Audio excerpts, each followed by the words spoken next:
साताऱ्याचे फेमस कंदी पेढे आपल्या सातारा सिरीजला साजेसा असा एक गोड शेवट असणार आहे. जास्त प्रोसेसेस नाहीये, पण आपलं लक्ष जरा पण इकडे तिकडे नको जायला. चला स्टार्ट करूया.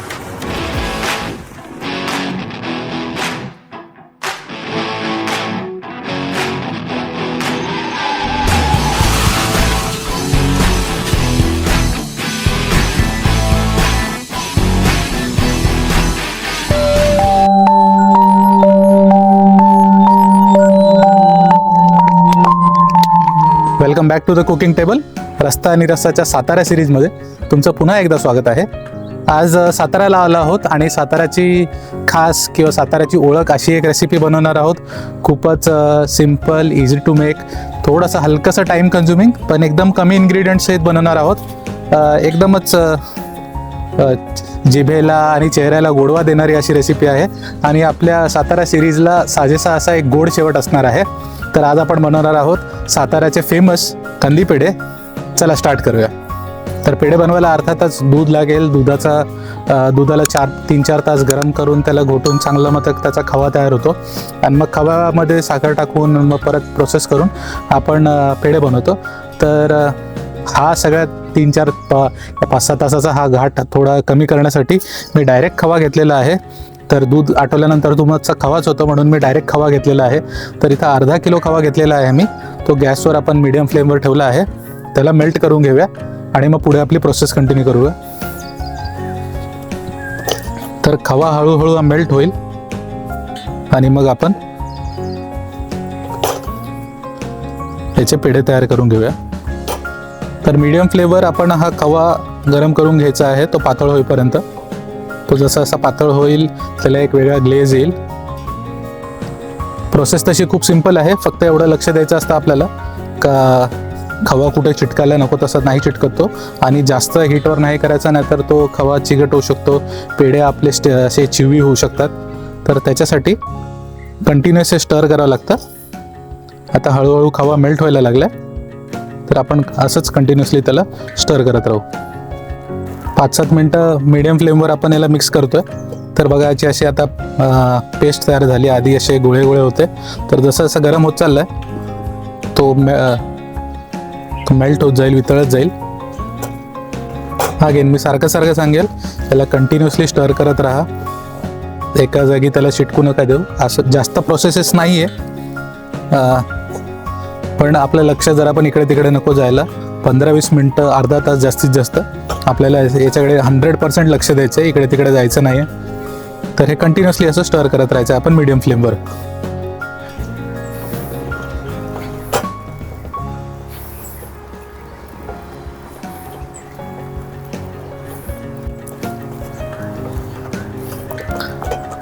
हळूहळू आता खवा तूप सोडायला लागलाय, त्याच्यामुळे आजूबाजूला चिटकत नाहीये आणि त्याची कन्सिस्टन्सी आता लिक्विड होत चालली आहे. तर जसा खवा असा पांढरा किंवा क्रीमीज दिसतोय, कंदी पेढे थोडेसे डार्क असतात. तर ऑब्विसली आपण त्याला कुक करत राहू, त्याच्यामध्ये साखर टाकू, परत त्याची कॅरेमलायझेशन होईल, त्याच्यामुळे त्याचा कलर पुढच्या प्रोसेसमध्ये चेंज होत राहील.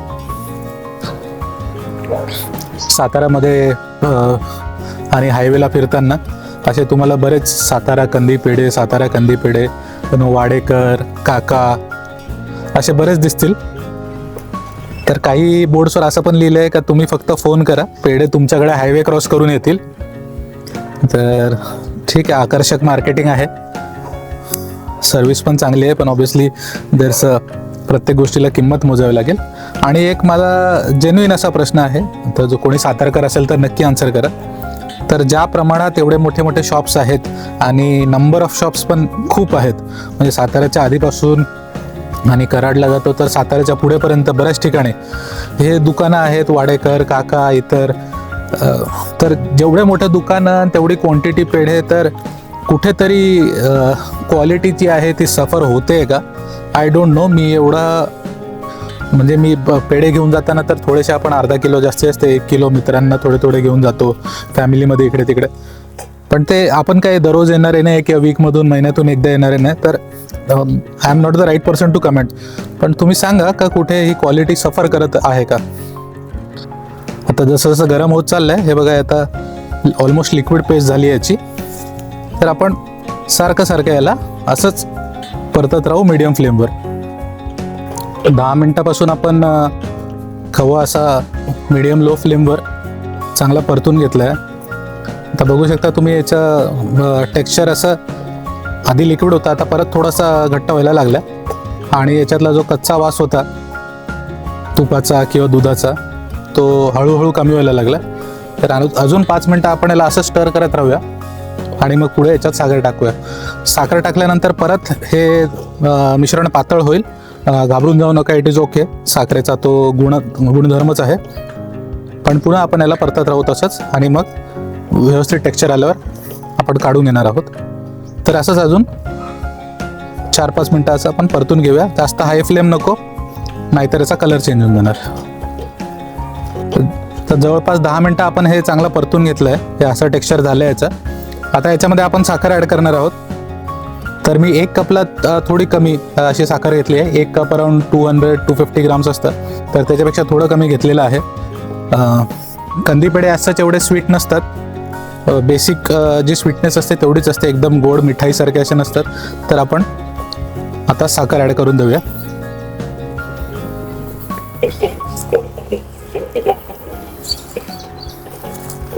आणि पुन्हा मिक्स करत राहूया. जास्त हाय फ्लेमवर करायची नाही, नाहीतर साखर क्रिस्टलाइज होते आणि मग ती कचकच लागू शकते पेढ्यांमध्ये.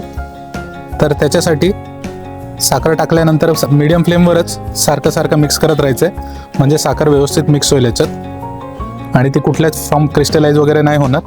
व्यवस्थित गोडवा येईल याला. मग आता जवळपास 10 मिनटं आपण हे असंच सारखं सारखं परतून घेतोय साखर टाकल्यानंतर. त्याचा कलर असा डार्क झालाय आणि थोडं थोडं घट्ट व्हायला लागलंय. तर म्हणजे हे मिश्रण जवळपास तयार झालंय. आता याच्यात आपण इलायचीची पूड घालून घेऊया आणि पुन्हा एकदा व्यवस्थित मिक्स करून देऊया. इलायची पूड आपण टाकून दिल्यानंतर पुन्हा 3-4 मिनटं असंच परतून घ्यायचं आहे. आता साखर कॅरेमलाइज झाली आहे, त्याच्यामुळे याचा कलर थोडा थोडा चेंज व्हायला लागला, डार्क व्हायला लागला. खवा पण हळूहळू कॅरेमलाइज होतो. जसं जसं गरम करू आपण त्याचा कलर चेंज होत राहील. 5 मिनटं अजून आपण परतलं तर तुम्ही बघू शकता असा चांगला डार्क कलर झाला आहे. सुरुवातीला जसं ऑफ व्हाईट किंवा क्रीमिश कलर होता, आता हळूहळू हा ब्राउनिश होत चाललेला आहे आणि सगळा गोळा असा एकत्र यायला लागलेला आहे. हे जे कढईला तुम्हाला लागलेलं दिसतंय ते ॲक्च्युली चिटकलेलं नाही आहे, ते सहज निघतंय. आता याची एक टेस्ट करूया आपण.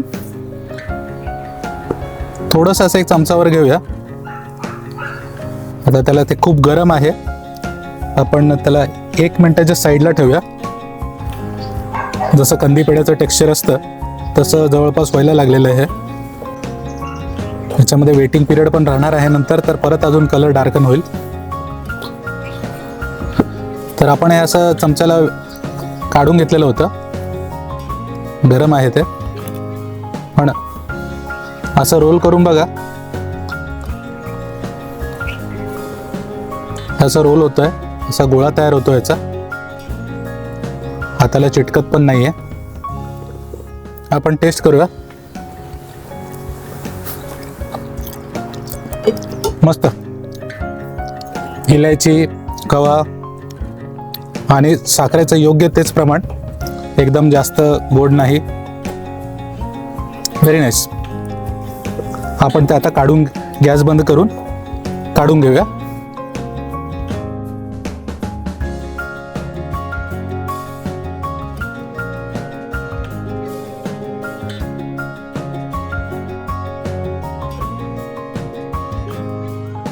जो कढईला लागलेला भाग आहे जसं मी सांगितलं तो काही चिपकलेला नाही आहे.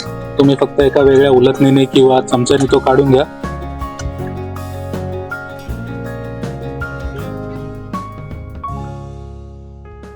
हे मिक्सचर आपण असं थोडंसं पसरून प्लेटमध्ये टाकून दिलंय.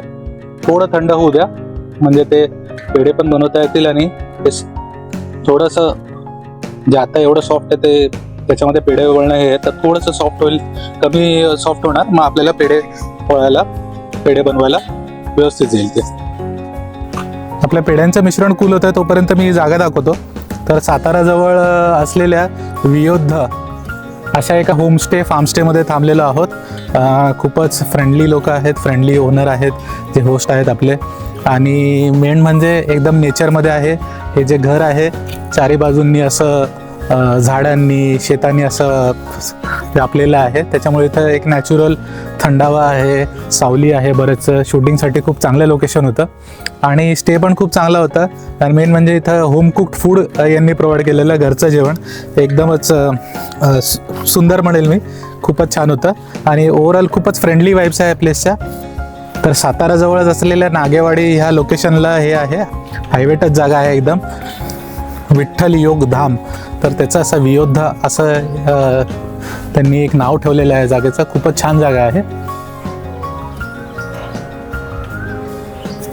ही. जागा तुम्हाला ऑनलाईन बुकिंग साईट्सवर Airbnb वगैरे भेटेल, तर गिव्ह इट अ ट्राय. आणि हायली रेटेड जागा आहे, होस्ट पण सुपर होस्ट आहे तिथले. Nice place.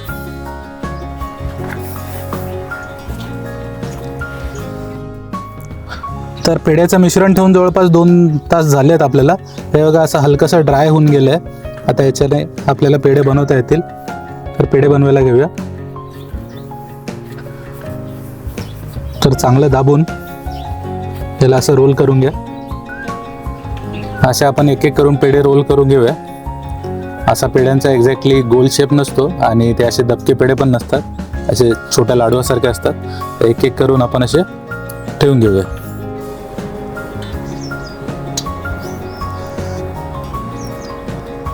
असे सगळे पेढे आपण रोल करून घेऊया आणि मग ते आपण प्लेटिंग करून टेस्ट करूया. चला, असे आपले छान कंदी पेढे रेडी झालेले आहेत. खूप सुंदर दिसतात ते. टेक्स्चर पण खूप छान आलेलं आहे, बघू शकता तुम्ही. जवळपास अर्धा किलो खव्याचे आपण पेढे तयार केले आहेत. हे बघा असे छान दिसतात ते. मध्ये मध्ये इलायची दिसते. टेक्स्चर पण असं सॉफ्ट आहे, कुठेच कडक नाही झालेले आणि ब्रेक पण नाही होत, तुटत नाहीत, असे चुरा नाही पडत आहे. तर म्हणजे खूप छान झालेले आहेत आपले. टेस्ट करूया.